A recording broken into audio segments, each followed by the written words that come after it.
Hello everyone, welcome to be curious with Gaurav. Friends, आज इस video में हम Bohr Wheeler theory of nuclear fission पढ़ने वाले हैं। इसका मतलब ये होता है, जो हमारे बोहर और विलर साइंटिस्ट, दो साइंटिस्ट थे, इन्होंने ये एक्सप्लेन किया था कि हमारी जो न्यूक्लियर फिजन है वो कैसे होती है, इसकी प्रोसेस क्या है, कैसे हमारे न्यूक्लियस स्प्लिट हो जाती है दो या फिर दो से अधिक पार्टिकल्स में। इन्होंने एक जनरली प्रोसेस या फिर हम कह सकते हैं वो स्टेप्स को बताए थे कि कैसे हमारी रिएक्शन होती है और कैसे हमारे इस न्यूक्लियस स्प्लिट हो जाते हैं। तो जनरली हमारे जनरली न्यूक्लियस के अंदर प्रोटॉन प्रोटॉन होते हैं और न्यूट्रॉन भी होते हैं। हालांकि न्यूट्रॉन पे चार्ज न्यूट्रल होता है, तो ये हमारा रिपल्सन फोर्सेस के लिए रिस्पॉन्सिबल नहीं होते हैं। हमारे प्रोटॉन और प्रोटॉन के बीच में रिपल्सन लगता है, और इन दोनों को या फिर हमारे जो न्यूक्लियर्स होते हैं इसको बांध के, जो एक छोटी सी स्पेस में जो बांध के रखता है, वो होता है हमारा न्यूक्लियर फोर्सेस।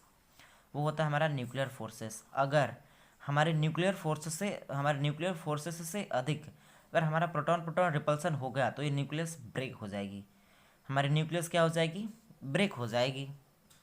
तो जनरली जो उन्होंने हमें ये बताया था, बोहर एंड विलर ने, कि हमारे पास एक रेडियो एक्टिव एलिमेंट का न्यूक्लियस होता है, जिसपे हम क्या कराते हैं, एक थर्मल न्यूट्रॉन या फिर हाई काइनेटिक वेलोसिटी का छोटा सा पार्टिकल स्ट्राइक कराते हैं। मान लीजिए हमारे पास यूरेनियम है और इस पर हम स्ट्राइक करा रहे हैं, तो क्या होगा, हमारे बीच में एक कंपाउंड स्टेट बनेगा, जो दोनों न्यूक्लियस आपस में कंबाइन हो जाएंगे। इसकी वेलोसिटी हाई होने की वजह से हमारा ये, मान लीजिए यूरेनियम का हमने सैंपल लिया है, इस पे स्ट्राइक करेगा और इसमें वाइब्रेशंस होने लगेंगी। कह लीजिए, यूँ कहिए कि इस पे जाके इसकी मोमेंटम इसको ट्रांसफ़र हो जाएगी इसके अंदर, और इसमें एक वाइब्रेशन सेटअप हो जाएगा। कोई भी अगर आपके पास भी अगर कोई कोई ऑब्जेक्ट है, इस पर छोटी सी ऑब्जेक्ट पे अगर बहुत तेज़ी से स्ट्राइक करेंगे तो उसमें वाइब्रेशन सुनने लगेंगी, या फिर कह लीजिए छोटे पार्टिकल का मोमेंटम बड़े पार्टिकल पर ट्रांसफ़र हो जाएगा। सेम वैसे ही होता है। और चूंकि यहाँ पे दोनों आपस में कंबाइंड हो जाते हैं और कंपाउंड एक्साइटेड स्टेट में हमें बनाते हैं, जब ये इसमें वाइब्रेशन सेटअप हो जाएगा, तो हमारी जो इसकी पोटेंशियल एनर्जी है, या फिर यूँ कहिए कि एनर्जी कुछ ट्रांसफ़र हो गई है, तो हमारे जो बड़े वाला न्यूक्लियस है या फिर जो हमारा टारगेट न्यूक्लियस है, उसकी पोटेंशियल एनर्जी बढ़ जाएगी। अब पोटेंशियल एनर्जी बढ़ गई तो समझ लीजिए कि उसके उसके अंदर जो प्रोटॉन प्रोटॉन थे उनकी एनर्जी बढ़ गई, तो उनकी अगर एनर्जी बढ़ जाएंगी तो न्यूक्लियर फोर्सेस को क्या करने लगेंगे, न्यूक्लियर फोर्सेस के अगेंस्ट जाने की कोशिश करेंगे। यानी अब वो सोचेंगे कि अब उनकी चूंकि एनर्जी बढ़ गई है, उसमें वाइब्रेशन सेटअप हो गए हैं, तो अलग अलग होने की कोशिश करेंगे। तो उनका शेप कुछ यूँ हो जाएगा। न्यूक्लियर फोर्सेस हमारे न्यूक्लियस को स्फेरिकल शेप में रखने की कोशिश करते हैं, और वहीं पे जो हमारे प्रोटॉन और प्रोटॉन रिपल्सन होता है, वो ये चाहते हैं कि हमारा ये शेप ना होकर के कुछ ऐसा शेप हो जाए, और फाइनली ये फिर ब्रेक हो जाएगा। अगर हमारी फोर्स की इंटेंसिटी अधिक हो जाएगी तो कुछ ऐसा शेप बन जाएगा। बहुत हाई वेलोसिटी होने की वजह से इसमें वाइब्रेशन सेटअप हो जाएगा, जो हमारा नेक्स्ट वाला इलेप्सोडिकल शेप हो जाएगा, इसमें वाइब्रेशन सेटअप हो जाएगा। अगर ये वाइब्रेशन ज़्यादा हो गया और हमारे न्यूक्लियर फोर्सेस क्या हो जाएंगी, न्यूक्लियर फोर्सेस से ज़्यादा हो गई हमारे प्रोटॉन प्रोटॉन रिपल्सन, तो क्या हो जाएगा, देखिए कुछ ऐसा है। अगर इसमें वाइब्रेशन सेट हो जाएगा, यानी अप एंड डाउन ऐसे मोशन हो जाएगा, अप एंड डाउन मोशन हो जाएगा, तो ये दो ऐसे ऊपर नीचे होने लगेगा, तो ये जो कि बड़ा है, अब ये बल्क मैटर हो गया है, अब इसकी पोटेंशियल एनर्जी अधिक हो गई है। कोई भी सिस्टम ये चाहता है कि वो लो पोटेंशियल एनर्जी में रहे। अब ये शेप थोड़ा सा स्फेरिकल शेप नहीं है, और हम ये जानते हैं कि किसी भी ऑब्जेक्ट की सबसे कम पोटेंशियल एनर्जी अगर वो स्फेरिकल शेप में होता है तब होता है ये, या फिर यूँ कहिए सरफेस टेंशन क्या होगा, सरफेस टेंशन कम होगा अगर वो स्फेरिकल शेप में होगा। तो यहाँ पे तो स्फेरिकल शेप नहीं है, तो ये क्या करेगा कि यहाँ से थोड़ा सा धीरे धीरे जब ये पॉइंट के रूप में कन्वर्ट होने लगे, ये यहाँ से और ये यहाँ करके यूँ, मतलब ऐसे पॉइंट के, मतलब दो पार्ट में यहाँ से टूटने की कोशिश करेगा, ताकि स्फेरिकल शेप मेंटेन कर ले और इसकी पोटेंशियल एनर्जी या फिर सरफेस टेंशन कम हो जाए। तो कुछ यहाँ से फिर अब ऐसा होगा, यहाँ पे पॉइंटेड फॉर्म में बनने लगेगा। अब यहाँ से क्या होगा, जनरली क्या हो जाएगा, अगर इस हमने कहा कि अगर वाइब्रेशनल ज़्यादा हो गई, पोटेंशियल एनर्जी ज़्यादा हो गई, प्रोटॉन प्रोटॉन रिपल्सन में पोटेंशियल एनर्जी जाके ऐड हो गया, अगर वो वैल्यू हमें न्यूक्लियर फोर्सेस से अधिक हो गई, तो हमारा जनरली क्या हो जाएगा, न्यूक्लियस ब्रेक कर जाएगा। ये हमारा Bohr and wheeler theory of nuclear fission है। उन्होंने ऐसा ही बताया था कि हमें न्यूक्लियर फिजन होती है। अगर आप इसे नोट्स इसका लिखना चाहते हैं, तो हम वो देखते हैं कि आप अगर ये क्वेश्चन एग्जाम में आता है तो कैसे लिख के आएंगे। तो आप कुछ यूं लिख के आएंगे, बोहर एंड विलर इन 1939, मतलब 1939 में एक सक्सेसफुल एक्सप्लेनेशन दिया था फ्यूजन फिनोमिनन का of heavy nucleus. Heavy nucleus में ही होता है, छोटे छोटे न्यूक्लियस में तो होता नहीं है। On the basis of liquid drop model, जो कि लिक्विड ड्रॉप मॉडल पे बेस्ट है।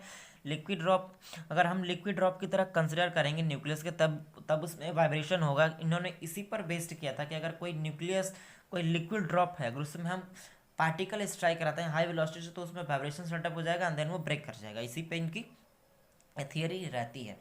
Short range attractive nuclear forces produces surface tension, sorry, the short range attractive force, जो हमारा न्यूक्लियर फोर्स होते हैं शॉर्ट रेंज होते हैं, वो प्रोड्यूसेस सरफेस टेंशन। वो सरफेस टेंशन को क्या करते हैं, प्रोड्यूस, मतलब वो ये चाहते हैं कि हमारी जो स्फेरिकल शेप है वो मेंटेन रहे, या फिर हमारा वॉल्यूम जो है सबसे कम से कम रहे, by overcoming the Coulomb force of repulsion.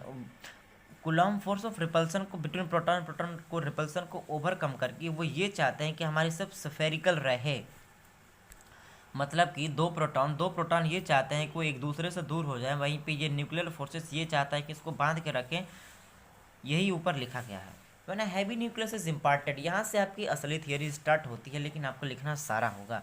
Van heavy nucleus is imparted, जब हम किसी हैवी न्यूक्लियस पर इम्पार्ट कराते हैं सम एनर्जी, कुछ एनर्जी को, बाई थर्मल न्यूट्रॉन दे करके, मतलब जिसकी वेलोसिटी हाई हो।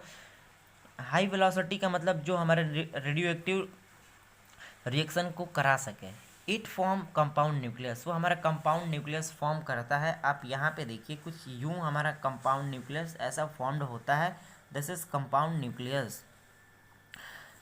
कंपाउंड न्यूक्लियस थर्मल और neutron and it form compound nucleus को फॉर्म करता है and surface oscillations are set up. उसके बाद से इसमें ऑसिलेशंस हो जाते हैं, पूरे ऑसिलेशंस मोमेंटम के कारण से। अगर कोई भी ऑब्जेक्ट पर ही आप कोई छोटी सी वस्तु को बहुत तेज़ी से फेंकेंगे तो ये वाइब्रेट करने लगेगा। वहीं पे यहाँ पे उसी प्रकार से इसमें वाइब्रेशन सेटअप हो जाते हैं एंड वो क्या करते हैं, ये वाइब्रेशन इसके शेप को डिस्टॉर्ट करते हैं, यानी स्फेरिकल शेप से हमारा इलिप्सोडिकल शेप में कन्वर्ट कर देते हैं। वाइब्रेशन सेट करने के बाद distorting it spherical shape to ellipsoidal shape. Next आपको ये लिखना है द स्ट्रॉन्ग न्यूक्लियर फोर्सेस, जो हमारे स्ट्रॉन्ग न्यूक्लियर फोर्सेस, जो न्यूक्लियर फोर्सेस इनकी हमारे नेचर में बहुत ही स्ट्रॉन्ग माने जाते हैं, सबसे स्ट्रॉन्ग फोर्सेस होते हैं nuclear forces.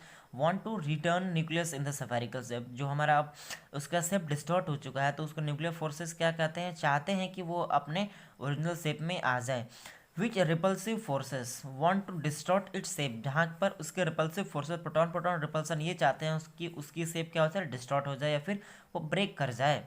In excitation energy, if excitation energy is high, अगर हमारी एक्साइटेशन एनर्जी बहुत अधिक है, वाइब्रेशंस की वैल्यू बहुत तेज़ है, वाइब्रेशन बहुत जल्दी जल्दी हो रहा है, यानी Coulomb forces overcome the nuclear force, हमारी कूलम फोर्सेस हैं वो हमारे न्यूक्लियर फोर्सेस को ओवरकम कर देंगी।